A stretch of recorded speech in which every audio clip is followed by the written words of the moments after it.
Buongiorno e ben ritrovati con il TG Flash di New Sicilia. Di seguito i titoli più importanti di questa mattina. San Giovanni La Punta piange la scomparsa di Suor Nadir, morta nelle acque di Vaccarizzo nel corso di una passeggiata con la comunità, trasformatasi in tragedia.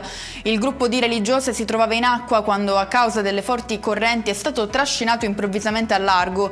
Per la donna intervenuta del tentativo di salvare le consorelle non c'è stato nulla da fare. Il sindaco di Niscemi, Massimiliano Conti, è stato ascoltato per circa 9 ore dalla procura di Gela nell'ambito dell'inchiesta sulla frana che lo scorso gennaio ha colpito il comune del Nisseno. L'indagine, aperta dai magistrati, ipotizza i reati di disastro colposo e danneggiamento. Furto di bracciali da 2.500 euro in 2 gioiellerie all'interno di un centro commerciale di Catania. In manette 3 ladri, tutti catanesi. Si tratta di 2 fratelli e del loro cognato, entrati in azione con l'utilizzo di un magnete per tirare fuori i gioielli dalle sottilissime fessure delle vetrine.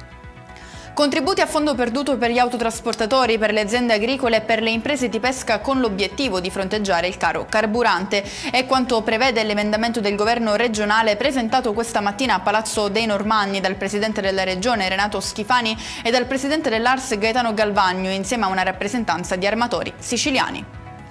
Congelato su richiesta del governatore Schifani l'aumento delle tariffe annunciato da Caronte Tourist per i collegamenti con le isole minori siciliane, ad annunciarlo è lo stesso presidente intervenuto per placare le tensioni dovute all'aumento dei prezzi comunicato ieri dalla compagnia.